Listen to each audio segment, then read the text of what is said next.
this afternoon, so just bear with me.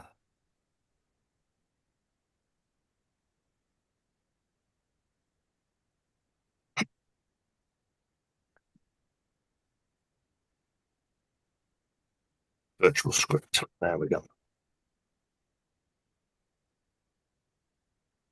Okay, we're live and good to go. Okay. Welcome to this online meeting of the Aviation Forum on the 8th of July. My name is Councillor Mark Howard and I'll be chairing this meeting.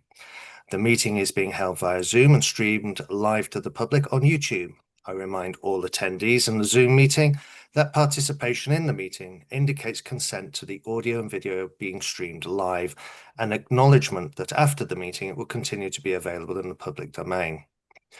It is important that all participants recognise that meeting remotely requires a different approach than meeting in person. Firstly, it'd be useful if all the panel and committee or forum members, sorry, I knew that I should have said one or the other, members could introduce themselves so the public who are aware of who is in the meeting and the role they are undertaking. First of all, obviously, my name is Mark Howard. I am the councillor for Bisham and Cookham. And I would then like to invite the vice chair, which I believe is Richard Coe, to introduce himself. I think it's Neil. Sorry, Neil Knowles is the vice chair. Okay, as Neil's not here, so yeah. So I'm Councillor Richard Coe, a member of the forum. Karen. Good evening, Councillor Karen Davis. I'm Clarice and I'm a member of the forum. Julian. Good evening, Councillor Julian Sharp, and I'm a member of the forum. Chris. Chris Joyce, I'm the Assistant Director of Placemaking, Partnerships and Sustainability at the Royal Borough. Mr. Bowden. You're on mute, but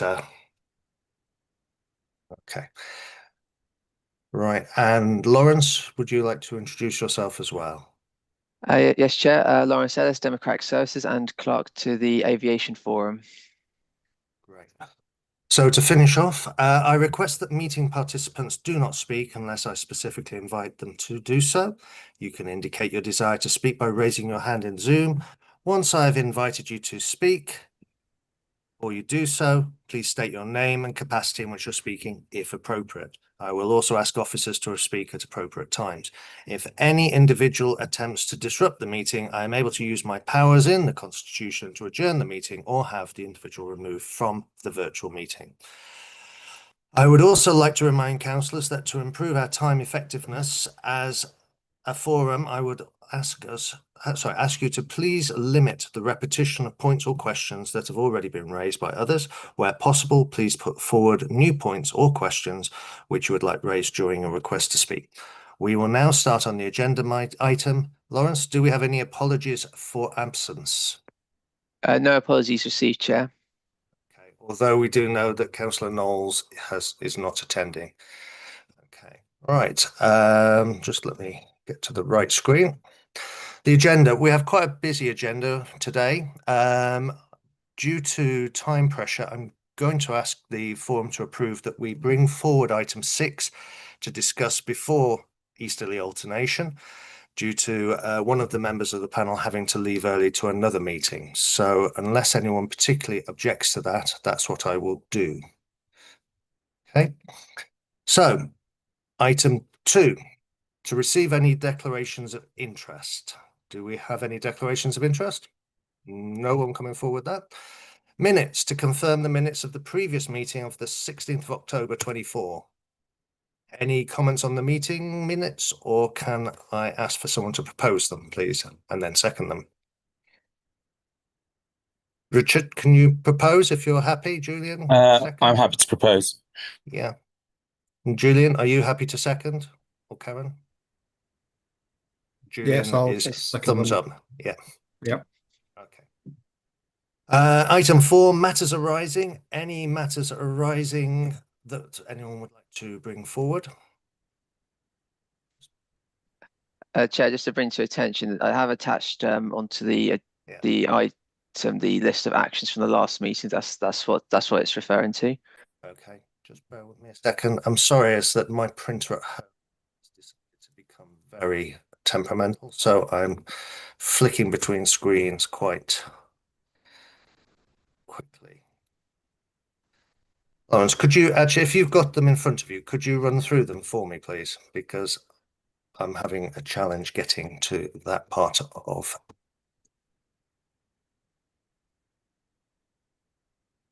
Lawrence, are you there? Matters arising. Sorry, Chair, yes. Sorry. To invite someone from Heathrow to present the impact of easterly alternation. I see that there's an item on the agenda, so I think we can tick that. Action 2, the chair to produce and present a revised strategic mission document, which is also on the agenda, which is item 6. Action 4, members to contact forum chair to be signed up to future KISA meetings. We can come back to that, but I've had little enthusiasm on that, but that is to a certain extent understandable, as the meetings are generally in the day, the working day, as opposed to the evening. So let's see if we can get some more enthusiasm for people to attend that. At the moment, we have a person attending the Noise and Airspace Forum and the Central KISA Forum. There are others which can be attended. Okay, so on to item 6, the strategic mission. Councillor Kerr's got his hand up. Oh, sorry, I'm sorry. I'm just flicking to so say, much Mark, between screens. I'll talk to you offline, but I'm happy to attend one of them. Great, I've got a volunteer. We'll try and figure out. I think the business one would probably be most appropriate for someone to attend. I'm sorry if is that something you could do? Local business? Okay, right. Okay. Karen, Councillor Davies has got a hand up, sorry. Yeah, okay. Karen? Thank you, Chair. I think I indicated that I would go to whichever, one of the meetings, as whichever one seemed to sort of be most suitable. So I do need the people. I will share the contact details of KISA again, but they do need the person involved to actually contact them. That seems to be the requirement, but I'll happily share it all again, and that will be my action point, to reshare KISA contact details. Lovely, thank you. And we can have an offline discussion about the most Which suitable one? ones. Yeah. Item 6, sorry, still we can move on. Item 6, to consider the mission document. I take it everyone has read the mission document. Getting lots of nods and a couple of blank faces, but that's the main thing. I think to just introduce it before we start talking too much further, is that the objective of this is to give the council a set of high-level guidance and objectives that it will be trying to promote in any discussions with the Heathrow and anything to do with Heathrow. Hence, it is, as Julian tried to talk to me this morning about, it seems to be very high level. It is that by being deliberate. We want to be able to influence and change, well, not so much change, but evolve our objectives as we're going along and seeing where we can actually try and make more ground. Additionally, is that many of these things are out of our control. Hence, we can't necessarily do things, we can only influence things. So again, keeping flexible and making sure that our objectives are being highlighted into the central government and other bodies that we're talking to is possibly the most important thing, rather than coming through with too many detailed solutions, for lack of a better word. Okay, so with that introduction, do we have anyone who wishes to comment on it? Because the objective of this is to get something to come forward that we can then push up into both full council and cabinet to make sure that they are following those guidances as well. Sorry, first one was Richard there. So just to add a bit to the process, after this meeting, this document would then go to cabinet briefing and then to cabinet, which will obviously fall with me. And I'm really happy with the idea that it's a very high level framework within which officers will work. And I think, within this framework, there will be opportunities as specific issues arise for us to add more detail in sort of later documents or more specific documents addressing specific issues. I think the overall idea of keeping this quite limited in scope so that the maximum number of people can support it is the right one. And I suppose I would say to other members of the forum, if there's other stuff you'd like to have, we kind of need to be really disciplined about keeping this as small and short and minimal as possible. And really the only issue from my point of view is there are things that people really can't support that's in this document, as opposed to things that people would like added that maybe should be added later in a different document or a different detail. Anyway, I'll give way. Okay. You've cut out, so you're giving way to Julie. Thank you. I have to say, I totally disagree with you, Richard. I think this is far too high level. I think it's totally lacking in meaningful detail, and I think that it's weak in what it's asking for as well. So it's not really a suitable document to put forward to any sort of organization. If this document goes up to Heathrow, they will look at it and say, well, if that's the aim of a joint group of people in that area, then we can steamroller them. It is really very insubstantial. It's like a wafer that you're putting there in terms of what you're trying to. This is your strategy, and this is saying we as a council are going to try and achieve things which actually, when you read through them, all of those things Heathrow will steamroller over. They will ignore it and they will say we can achieve that very easily and do it, and they will put something in place, and you're offering no protection at all to any of the residents in this area at all. Well, I'm a Nowhere will little. anyone thank you for that document. So if you think we can add things to this, I'd like to know when we can add to it and where we add to it, because this is your strategy. And if you think it can be changed and added at a moment's notice, I think that is wrong and you are taking the wrong approach. So if you want to go ahead with it, you go ahead with it, but I will widely circulate it to our residents and make sure they totally understand what an insubstantial position the forum is taking in terms of protection for them in taking this activity forward. I'm a little surprised, Julian, because I circulated this to you before Christmas for your comments and your guidance. And I do know that this went through several layers of the local party, because I know people in it, of the Conservative Party.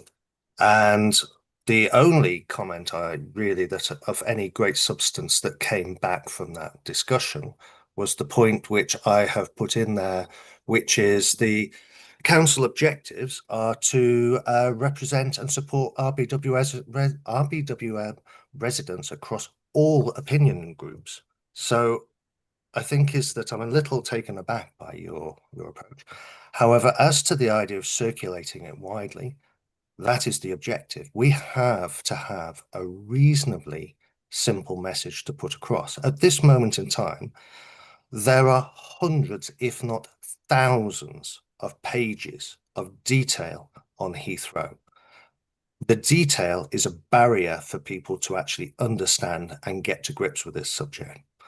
And regarding the protection, the main thing which in the meetings that I have attended at Heathrow through KISA and various other groups is that people really want they want the Heathrow to deliver their promises, both on a decent night's sleep, the economic development to be delivered, And not just that, is that they would like it just to be a fair deal and people to live up to their promises. And at the moment, we seem to have a system where Heathrow, for whatever reason, be it the company, be it the legislation around it, or the CAA, or anybody else they wish to blame, don't. But anyway, I've spoken. I've got two hands up, which is I've still got Julian's up. I've still got Richard's up. Are you wishing to come back, either of you? Mine's a new hand. I mean, broadly, we are not in charge of aviation, so we can't just write a rule and ban airlines from doing anything. We are in a position of representing residents and lobbying. That's our position in this process. We don't have a statutory function in aviation. So this is to provide a framework for officers to work within. I think we'll be very happy if you want to circulate it to residents. And we'll be very happy to, examine the points you raise when you do that. But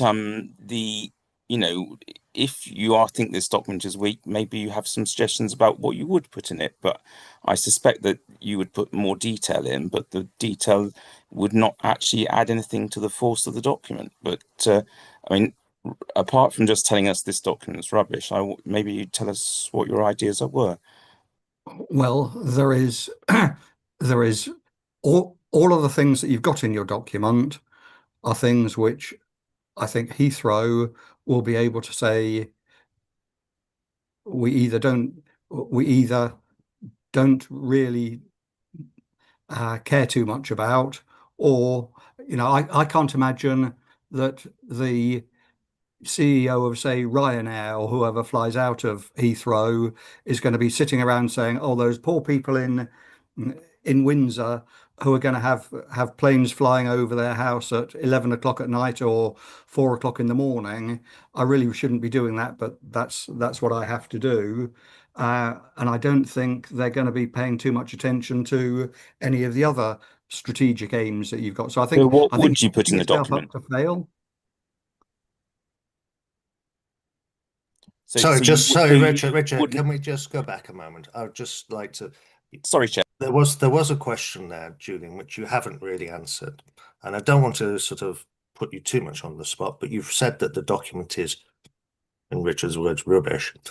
But what we're actually sitting here, and you mentioned first of all the CEO of Ryanair and flights coming in and out of Heathrow after 11 o'clock. At this moment in time, we have an issue where there is only the night flight scenarios which are put forward every so often for approximately between 15 and 20 flights, depending if it's summer or winter, per night to land between, I think, 11 o'clock and 6:30 in the morning.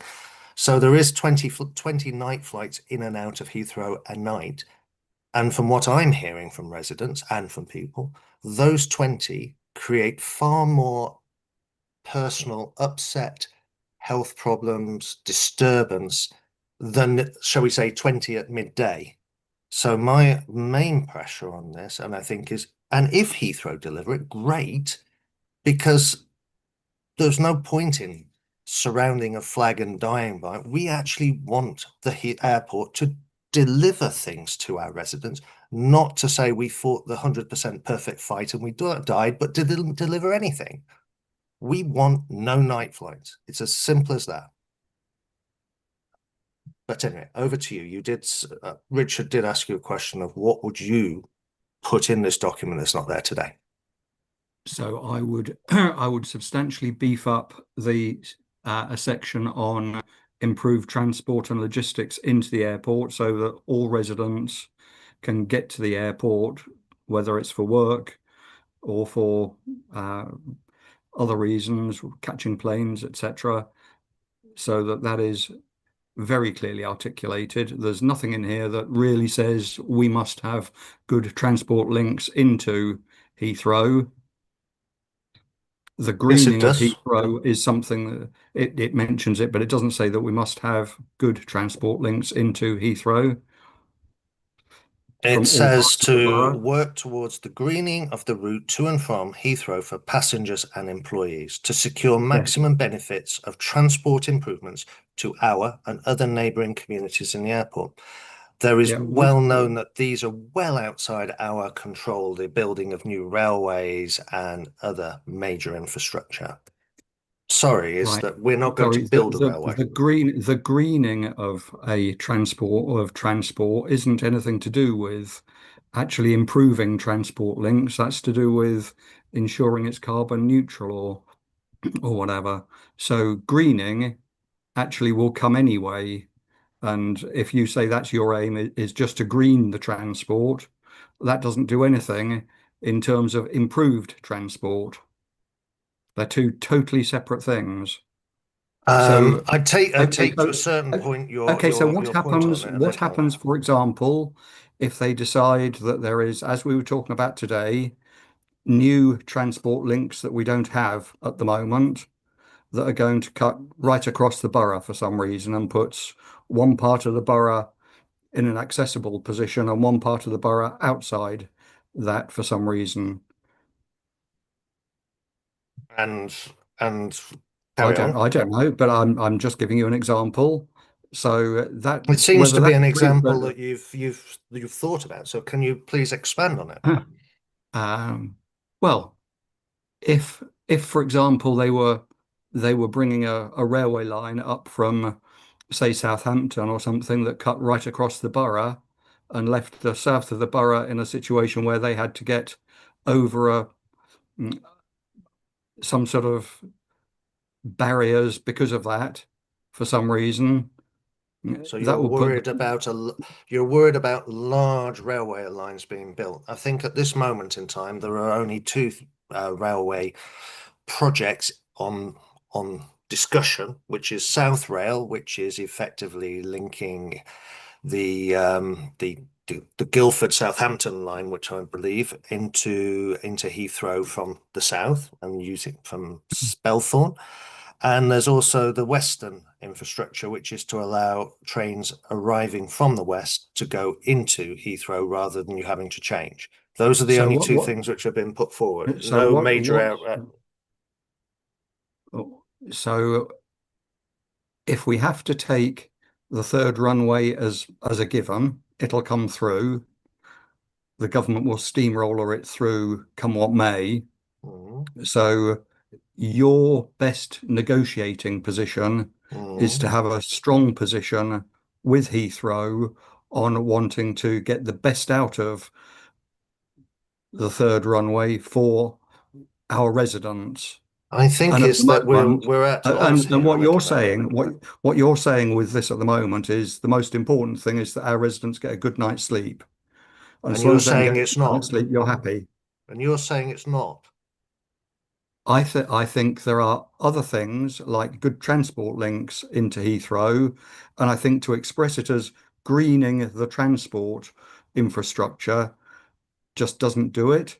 I think to say you're greening the transport infrastructure, well, some more people, if 25% more people drive to Heathrow in electric vehicles, would you say you've greened the transport infrastructure? Because that is how Heathrow could interpret that and say, well, we've done what you wanted, RBWM. We've got 25% more electric cars driving to Heathrow, so we've greened the transport infrastructure. But you've done nothing to improve the transport infrastructure into Heathrow for the residents in this area. So you're saying more motorways. I'm not saying I want more motorways. I don't know what the transport infrastructure is going to need to be for the Yeah. third runway, but I I think think also, sorry, you keep saying the third runway. We're not just looking at third runway. Third runway is only a large part of the jigsaw puzzle, but it's not the sole part of the jigsaw puzzle. I well, the mean, we government has have put got out two, so excuse me, we've got two more terminals which are expected to be built before the third runway. We have got various other parts of infrastructure which they're talking about. Just as a comparison, when they're talking about third runway, even in the billions and I think 40 billion pound range, Heathrow was also saying they were expecting to spend roughly that on other pieces of infrastructure. I'm sorry, I'm going to have to move over to Karen and then Chris, because I think me and you are dominating the conversation a tad. But go on, Karen. Thank you, Chair. I was just going to say that I think that improved transport is covered here. There are 2 bullet points under transport improvements, and the first one says about greening the route, and the second one says about securing the maximum benefits of transport improvements. So I think those 2 things are not mutually exclusive, but I think they are both covered in this document. It's not just asking for greened transport routes; it's also asking for improved transport routes. So I feel as though is in the document. I would also say that for Windsor residents, a good night's sleep is very important and is one of the was one of the key things for those of us who currently live under the flight path. I would say that a good night's sleep is really central to us here. And my third point was, or sort of a question was, my perception is that this is sort of an umbrella document, and a sort of a with like an overarching statement about with the key points that things that people can easily understand and relate to. I don't think it's not designed to be exhaustive in its in detail. I think it's meant to be accessible and easy to understand, and something that other things can fit underneath, which I think that's the view I'm taking of it. I don't know if that correct sort of is the correct perception, Chair, but I think in that sense, if we made this sort of 30 pages or rather than 3, then we would lose the benefit of that. But maybe we'll explain that, Chair. Okay, thank you, Karen. So Chris, you wanted to come in at that point. Yeah, I was just going to say, I think it's worth just reflecting that the document's trying to set out 3 sets of principles. One's around a good night's sleep, one's around sustainable development, and one's about an independent ombudsman or scrutiny of Heathrow, something with teeth. So each of those, my understanding is each of those principles, no one has greater weight than the other, but those are the 3 clear principles in terms of what your kind of elevator pitch would be to Heathrow. I would probably take Julian's point on the sustainable development, the transport improvements piece, that you could have work towards improving and greening the routes to and from Heathrow for passengers and employees. So I think you could pick that up. But the idea being under that sustainable development piece, one around kind of offsetting funding, one around transport improvements, one around greening of aviation. So I would tend to say the constructive way to try and get us to this point would be, I suppose, how do we start to bring forward some more specific things through the discussion that we might want to tweak in the document. It seems to have got one around transport improvements, making sure that it's really clear that as a council, as part of that sustainable development piece, that we want to ensure delivery of transport improvements that benefit residents in the borough. Are there any other things that we think are missing or need tweaking to make it clearer? We can evolve the wording, that's something that can be picked up and developed. But I think at this stage, what we want to have, and this is the kind of context, and we've got it under AOB, is that government has asked promoters of Heathrow to come forward with proposals by the end of July. And therefore, I suppose at this point, we want to have a set of principles that we can apply in some of those early conversations that we're having. But just to reassure everyone, when we're talking about a kind of detailed negotiating position, this document isn't setting out a detailed negotiating position for a development consent order. That is a long process with significant engagement, which I'd expect the Aviation Forum to be able to feed into in terms of that more detailed negotiating points that were coming forward. And as more detail comes out from the airport or whoever ends up being the promoter of expansion at Heathrow. So I think I'd just encourage everyone to kind of try and, I suppose, take forward what do we need to do to get this document in the right place and constructively. At the moment, I've heard there's a little bit around transport improvements. Are there any other areas where there needs further shaping and refining to get us to a good place? But we don't have forever to do this, and I think as you said, Chair, this document's kind of been round the loop a couple of times through the forum, so Yeah. we want to be getting closer to the answer, not further away from. I think is that it would be bearing in mind exactly what you've said there and not wanting to completely focus on runway 3, but it's clearly a huge thing. There are going to be statements coming out in the next month, latest, if not earlier, from Heathrow, the government. Things will start happening. And at the moment, we have no foundation for what we're talking about. We have opinions of people, not an opinion of the council. I would like all parties to agree that this is something that's agreeable on its objectives across everybody. If it does need the occasional word here, but I think is that we've tried to make it as unifying yet as clear as possible. The more detail we put in it, the more we divide people. There are as many people who want to expand Heathrow as want to contract it. We have many issues. We need to stay united. We need to bring a united voice to the table. And we need to make sure that our message is simple, not because it's not the people that we're talking to who are going to deliver this. We have to influence people who are going to influence people who may influence people who may make a decision. We are so far down the food chain, we need to make sure our objectives are clear, simple, and communicate through the strata up to the people who make decisions.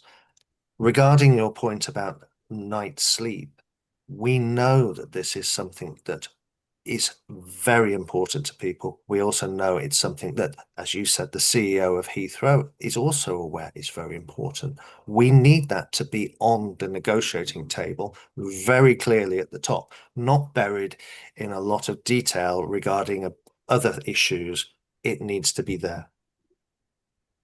And delivery, as Chris said, delivery is the most important thing. People have stopped trusting Heathrow to be both poacher and gamekeeper.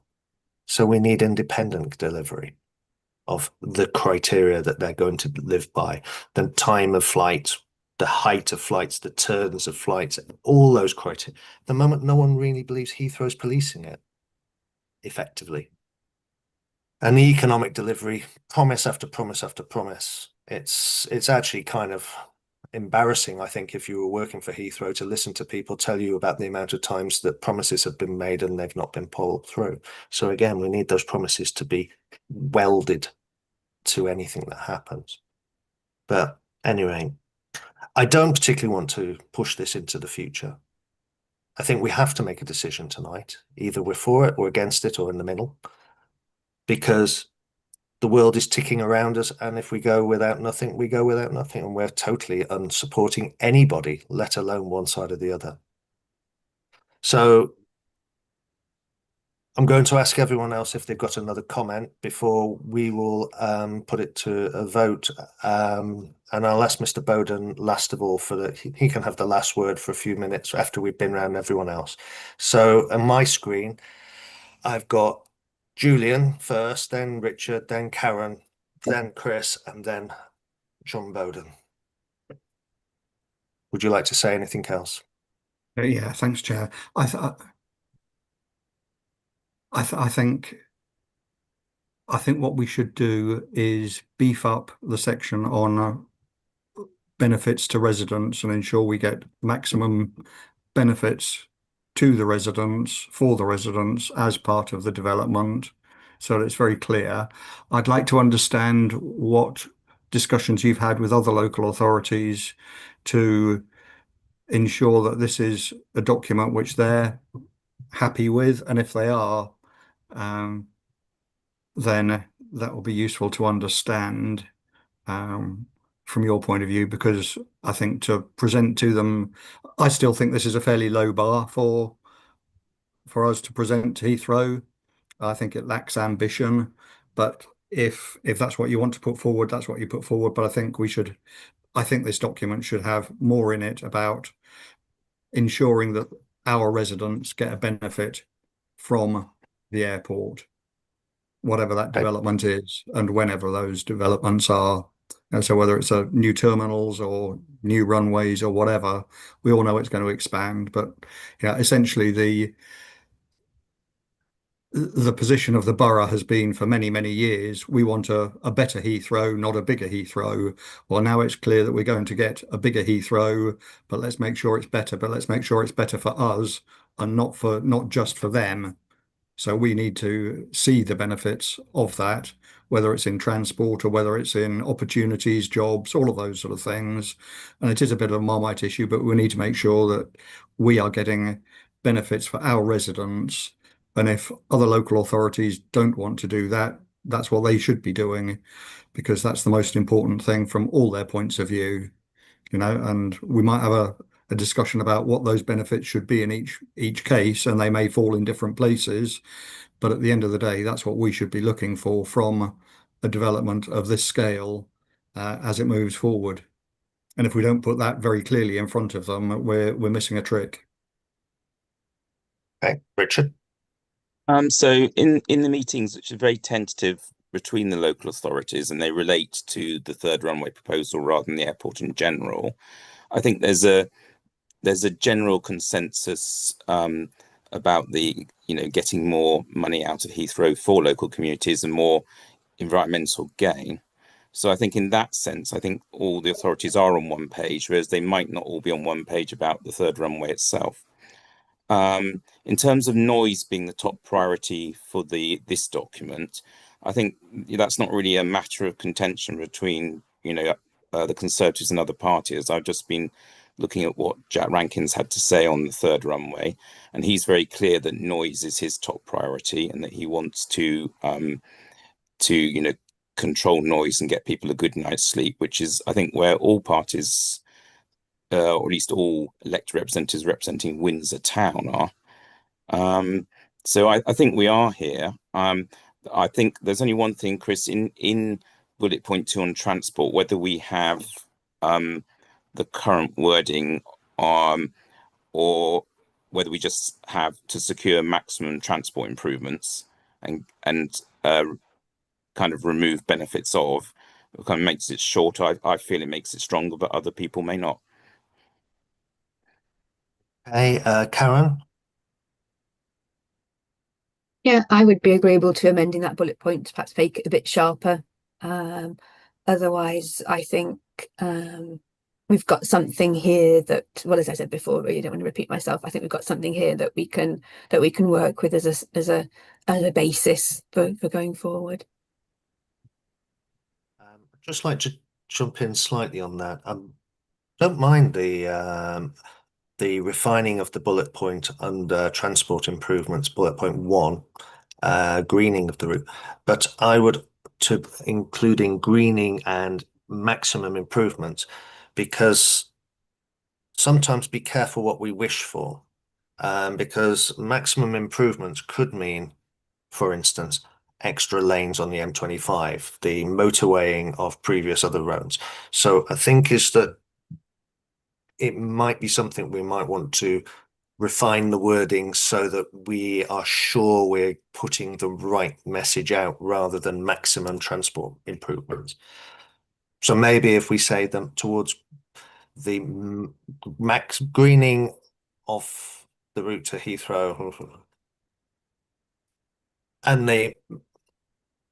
I don't know how to make it any better, but the first thing I thought of is, do you really want more dual carriageways and motorways? Because that could be seen as the outcome of what you've asked for. Yeah, good point.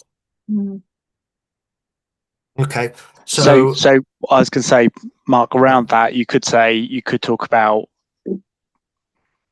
improving sustainable transport. You could talk about improving, say, sustainable transport connections to the airport, for example. So there's probably some wording that we can pull together, and to make sure we've got the right emphasis. But the two things I took away from the conversation were that I think there's something around the transport improvements that we need to strengthen, and there is also a piece around under sustainable development around maximising benefits for our local communities. So I think in that first, in the big bullet point, the black bullet point rather than the kind of white bullet points, there's something about making sure that we're maximising the benefits of improvements to our local communities. So we're picking up that aspect, because I think that picks up the two things that I think that Julian has talked about in the meeting in terms of any sort of detailed changes. So you're seeing, wish we'd use numbers now, but in the council objective bullet points on the page 1, the first one, which starts to effectively engage, you're saying the third one, to represent and support RBWM residents across all opinion groups, should be added to in some way. No, I'm suggesting under the sustainable development section. Under sustainable development section. Right. So where it's a sustainable economic development to encourage the setting up of airport funded groups tasks to deliver economic and environmental promise. So in this section, that I think the first bit, strategy document principles to secure a more environmentally friendly airport and to ensure the airport delivers more benefits to our local communities, or maximises benefits for our local communities. Something along those lines, and something in the transport improvements. To secure maximum benefits of transport improvements to our and neighbouring communities to the airport. Okay, we'll take that. Shall we take that away? Have we got a note of that? I think there's a couple of places where just having our makes it more explicit to RBWM, as it were. Okay. Okay, so everyone's said their piece. Over to Mr. Bowden for your piece. Can you hear me, Councillor Carr? Yes, can. Oh, good, fine. Well, obviously, I've got a declaration of interest, first of all, that I've been a councillor for 8 years, and all that time I was the representative on the various organisations that Heathrow sponsor, right, for the third runway and its future. And also had meetings on both sides with Mr. Joyce, and he'll understand that, and I hope it pervades it to you in due course. Good evening, Chris. First of all, looking at I'll summarise it. The first page is, without having discussed anything with Julian, is really a bit of nonsense. Okay. Scheduled flights go on to 11 p.m. at night, and they start again at 4:30 a.m. That's given by the CAA, and Heathrow adopt that. And we can have some flights missed coming in early because they've had to route in different places and through different weather and technical issues at the start. Remember, we've got one departing Perth or Darwin non-stop, and they have had to divert around different international disasters. Mr. Bowden, can we keep to the point? What would you like to added or taken away? You're saying that you feel that the night flight discussion isn't enough there. That's all I'm taking. It certainly isn't enough, because so what would you suggest? Pardon? Well, what would you suggest should be the wording? The current period is 11 p.m. to 4:30, and that will have to stay because the CAA stipulate that, and that is given because of all the routes that are coming in from different parts of the world at the same time. So I leave that. You've mentioned digital navigation, which is coming in. That is being used to increase the number of flights that are coming in, and on shorter landing routes, some will come over Slough and turn left, come in over Windsor quite quickly. The expansion spreads the increased capacity from the third runway, so you're not going to reduce the number of flights in any way. So that pattern is already produced. Also, the point you mentioned, or is in here, night flights, the flight paths for the third runway when it Sorry, exists. Mr. Bowden, we're not really talking too much about the detail on the third runway because A, we don't know how long it's actually going to be. We don't really know if it's going to happen. We're trying to keep this about the high level issues which are affecting and the residents, the council, the businesses in it, rather than getting into too much detail about flight paths.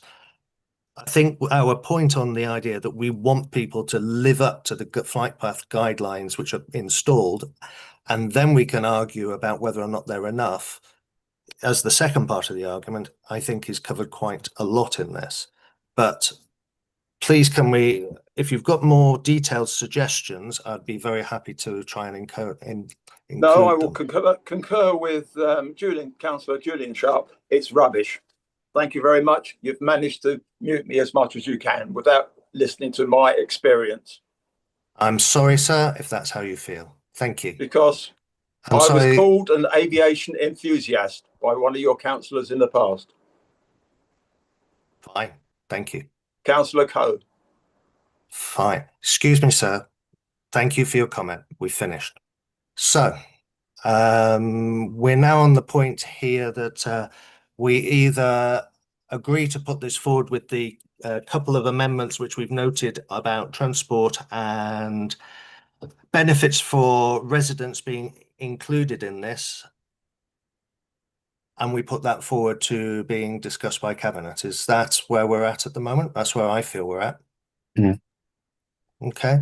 So at this moment, sorry, Richard, someone spoke. That's me. If you're proposing, I'll second. Okay. Then I propose that we do it with the couple of amendments that we talked about earlier, which is maximise transport improvements being slotted into that item, and the maximise the benefits for our residents being more strongly stressed in the item that we talked about there. Okay. All those who would like to be in favour of that, or councillors who can vote, please raise your hand on the screen, which would be great. So I'm happy to do that. That's 1, 2, 3. All those against, which leaves Julian. Are you against? I don't quite see. No, I was voting in favour, actually. Were you in favour? Sorry, I don't know how you managed to do that, but you floated around my screen so quickly that I don't know where you were. But were you, sorry, can you say you were in favour? I think maybe next time we just say in favour or against. So that's 4 people in favour with those 2 extra bits stressed. Yeah, that's fine. Great news. Okay, well, thank you very much for that. I know it's a very emotive conversation and everyone has very strong views. So there we go. Thank you. So we now move on to our next agenda item, which is the item 5, easterly alternation. Chris, you are going to read a statement about that at the moment from Heathrow. What happened? Yep. So we did invite Heathrow to present tonight. They were unfortunately unable to put anyone forward to present on easterly alternation. They have shared some information that I suggest that we append to the meeting notes. So a couple of documents and some slides setting out a kind of summary of the environmental assessment, the draft section 106. I'll just check that they're happy for us to publish those, and also a set of slides that set out the noise impacts and benefits of easterly alternation to the Royal Borough. They do currently have a Town and Country Planning Act application in with London Borough of Hillingdon. The progress they've reported has been slow, mostly due to resourcing issues that they've said at Hillingdon's end, although I know they've undertaken significant consultation with surrounding local authorities as part of the process and allowed residents from different local authorities to make representations to that planning application.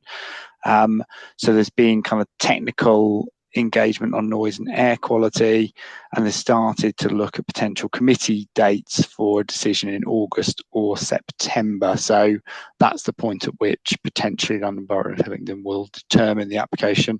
I gave an update at the last forum around the details of the scheme. Actually, in terms of the planning application itself, it's mostly noise mitigation works and works to the airfield. So actually, in terms of the planning application, there aren't significant impacts on the borough in terms of the physical works, but the impact is the fact that flight paths change, and therefore you will have alternation on easterlies for the northern runway. So effectively, planes will now be able to take off over Cranford. You'll see in the slides when we kind of come forward, broadly, there is a larger number of people within the borough that will see a decrease in the amount of noise that they are receiving, and a small number who will see a noise increase. That's obviously because of when we're operating on easterlies, because there's no alternation. Obviously, people in Windsor will receive all of the flights, and therefore there will be a reduction when there's an opportunity to effectively take off and land from the runway, the northern runway. But obviously there will be an increase in noise for those who are off the flight paths for the southern runway. That's the extent of the update that I've been given by Heathrow, and I suppose I'm happy to take any questions from panel members, and obviously we can continue to push for them to attend the next aviation forum to kind of present any information that they have. I think Julian's got a question. Yeah, can I just add in, we know that Heathrow in the last 2 weeks has suddenly closed down a lot of its communication with anybody. They've suddenly gone very close. So the invite had been out to Heathrow for some time to come and talk, but they since have seemed to have been cancelling all public engagement in this form. So anyway, Julian, you've had your hand up patiently, then Richard. Yeah, thank you. I think down in this neck of the woods, people are most concerned about additional flights over their area. I seem to remember last time when all the fuss came up about Heathrow, it was this area that bombarded them with emails and phone calls and shut their switchboard down with the number of calls they were getting. I think we need to understand where, with the easterly orientation, where the flight paths are likely to be and which areas they're going to impact most, and be very clear about that so that people can have that information. We need to be letting people know the areas that Heathrow are looking at with this change, and we need to make sure that they're alerted to any changes in flight paths, because that's what people are worried about. They don't want the aircraft flying over their areas.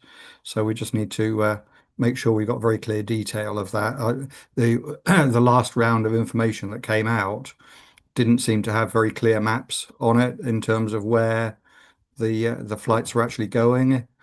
So it'll be really good to have some very clear maps as to where the new flight paths are likely to be with the change in orientation. I don't know whether they provided that or not in the detail that you've got, Chris.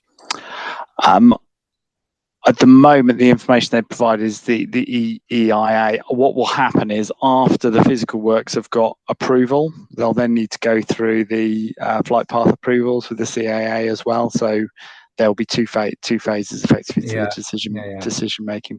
Apologies.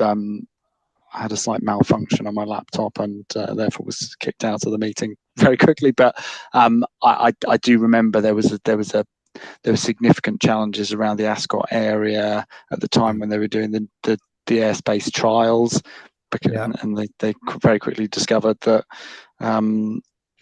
the precision navigation resulted in a little too precise a flight path, which meant that certain places got very high increased levels of noise, and that caused an awful lot of problems in the Ascot area at that time. Exactly. Yeah.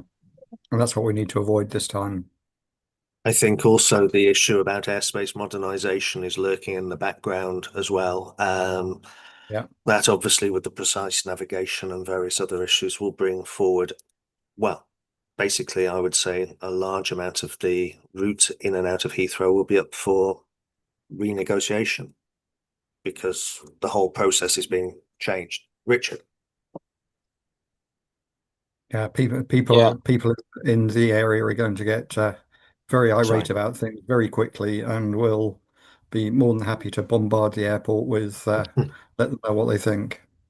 That's great. So, I mean, I really agree with Julian, because when we discussed this last meeting, and it was in the minutes, that effectively runway alternation is a great benefit to Windsor, but it also has adverse effects for Old Windsor and possibly for Ascot, Sunning Hill. I'm not quite sure what the flight paths are. So the importance of knowing what the flight paths will be, and also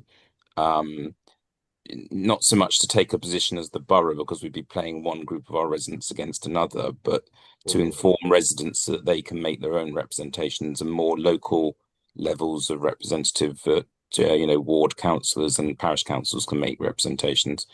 Really making sure, Chris, that once we have the information, we disseminate it strongly.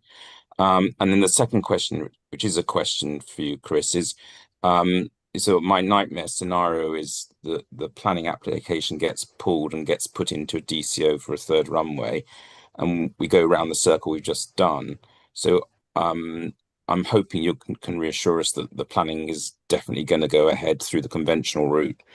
And I can see John Bowden's shaking his head, so he may know more as well.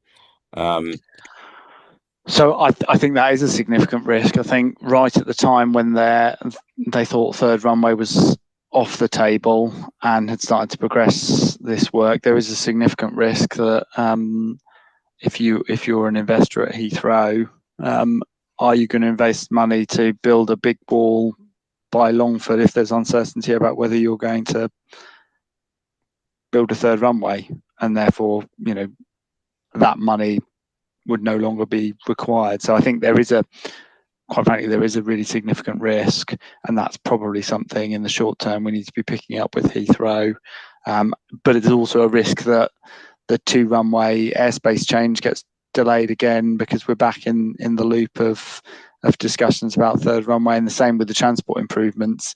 There's a really significant risk that all gets locked up in the detailed negotiations between Heathrow and the Department for Transport, but both of them want the other one to pay for it, and we there is a risk of kind of stalemate on improvements and progress for the 2 runway airport on various aspects. So we are at risk of a delay to alternation because of the third runway.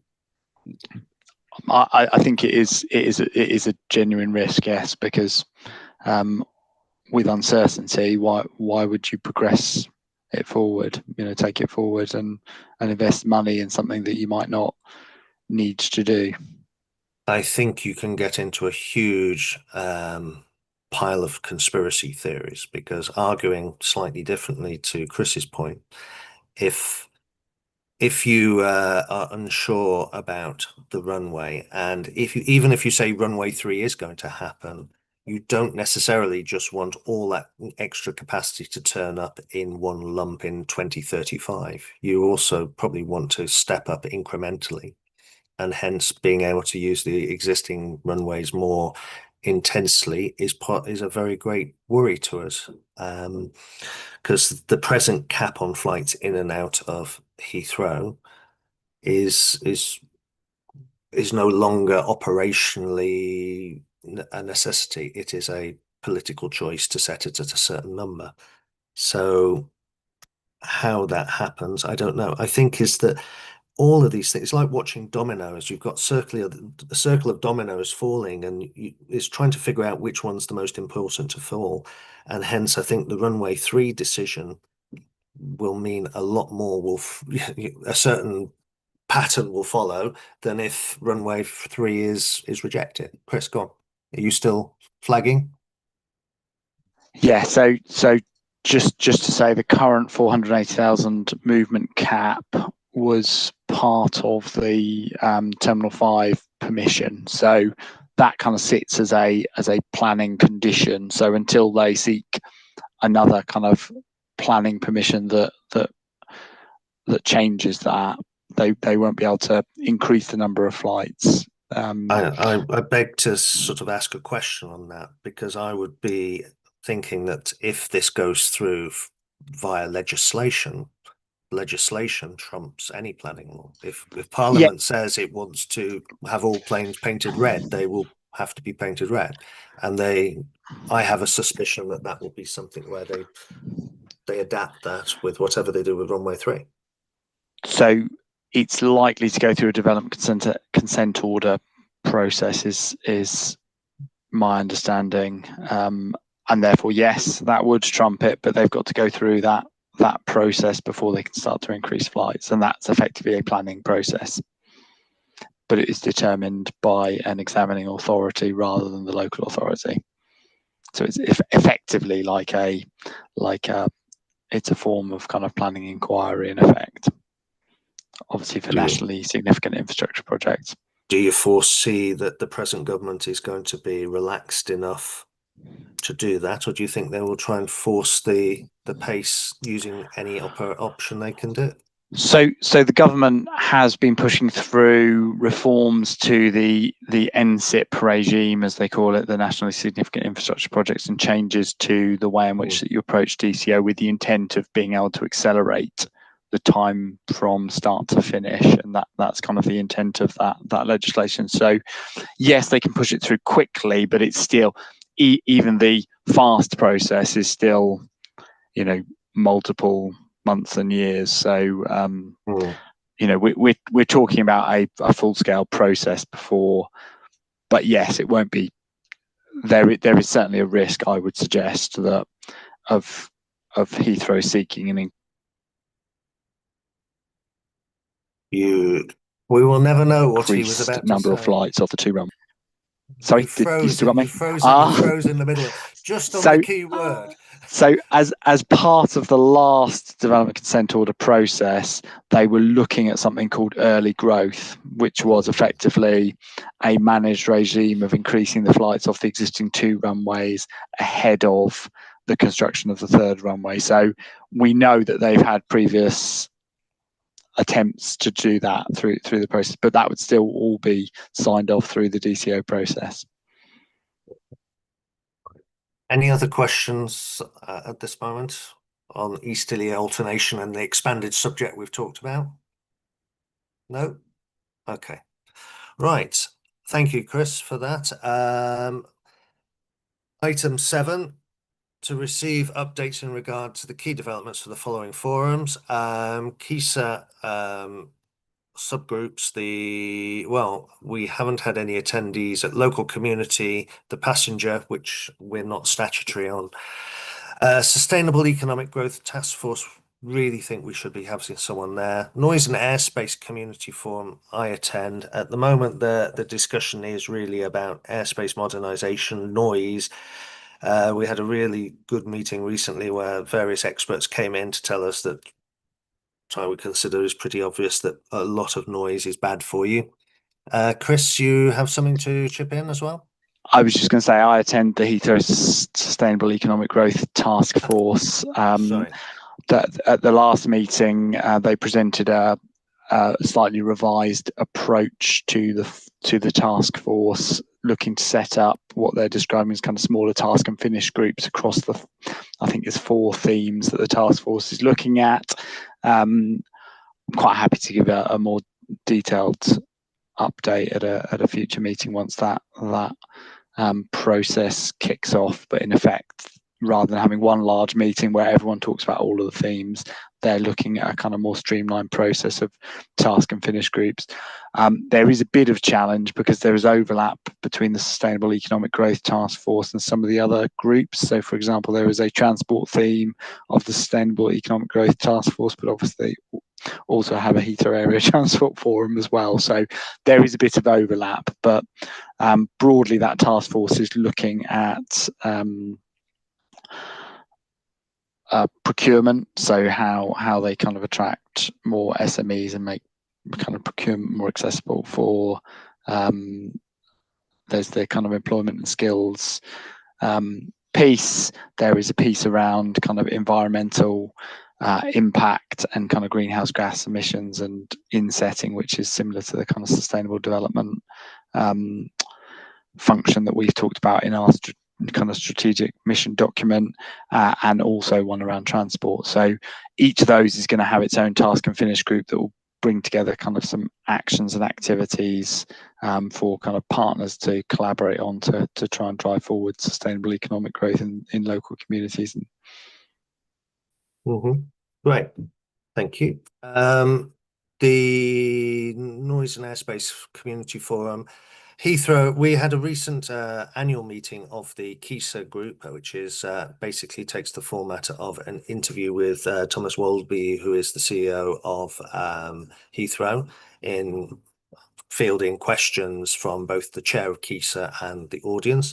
I would just like to suggest that I asked the question, which was, would Heathrow consider that trading scheduled night flights for extra daytime capacity would be something they would consider in the negotiations for runway 3? As expected, the answer was effectively depends. So it really does come down to the fact of, I think, is that in answer to that, they offered that in the previous rounds for runway 3 probably 5 or 6 years ago, and I think is that it will come forward in some shape or form in the next time as being a negotiation point, hence why I think we should be pushing for it to be driven home at this moment as much as possible, because I feel that there is an opportunity there, both with central government and Heathrow, to make it happen. Apart from that, Heathrow Strategic Planning Group, a couple of meetings since we last spoke, they're trying to bring forward their terms of reference and trying to bring forward a unified new approach. They're also asking Heathrow for extra funding to help with their secretariat of experts. And at the moment, I think they're still in discussions about that. What we are finding when talking in that forum is that most of the boroughs are not keen on runway 3, to say the least. However, there is a pretty much an acceptance that it is not going to be settled by boroughs. It is going to be settled through MPs and at Westminster. And that is where if we have opinions, we need to press our opinions into our MPs who sit in Westminster, because they are the people who are going to have a say. So that's the basic update from each one. I do circulate the minutes to everything that I go to, so you do get those throughout the year. Anybody got anything else they want to bring forward? Ask. This is the open mic moment, I suppose, before I bring the meeting to a close. Speak now or forever remain silent is the other way of saying it. Okay. Okay. So, right. Thank you all for attending. Thank you for your questions, and I hope Chair, we can... Did you want to discuss any other business of the? Well, that was it. I was any other business. I haven't got any other business. Have you? I was asking if anyone else had any other business. I think we've gone through the 3 things that I really wanted to talk about. No one else wants anything? No. Chris just goes hand up. Sorry. I was just going to flag to everyone that the document has been attached, appended to the any other business, which is the letter from government to the open letter through gov.uk to anyone who's looking to promote a proposal for Heathrow expansion, which sets out the kind of details of what the submission needs to include, and a deadline of the end of the month to submit. So I don't know quite what the timeline will be for government after that, but just to flag to everyone that so that you're aware. I did mention it earlier in the meeting, but all of the detail is in the agenda, and you can have a look at that and perhaps come forward with any questions for next time, and perhaps we can have a bit of a discussion depending on where that process has got to by that point. We have been told by well, we've been told that there are 2 other parties considering putting in bids for a runway 3, and they all have slightly different ways. Obviously, the Heathrow present group is obviously trying to say that a unified single operator of the airport makes more sense than several others, and I presume the same is being argued the other way round by the other 2 people. But I think we can't say too much until we see what's actually presented to government during the course of the summer. Okay. And just so you know, anything that comes in from KISA, anything we get, we pump out to you on email when it happens, because things obviously change between our meetings, which are every four, next one's in October, so another 5 months. So we keep you abreast via email. So please, if there's anything that comes up on an email you need or want to know more about, please say. Okay. Okay, over and done with. Thank you for attending. And I think we can close now. Lawrence, is that okay? Yeah, if there's nothing else to say, then yeah, we can conclude the meeting. The next meeting's 14th of October 2025. Great. Thank you very much. Okay, good night, everyone. Thanks, Thank you. Thank you.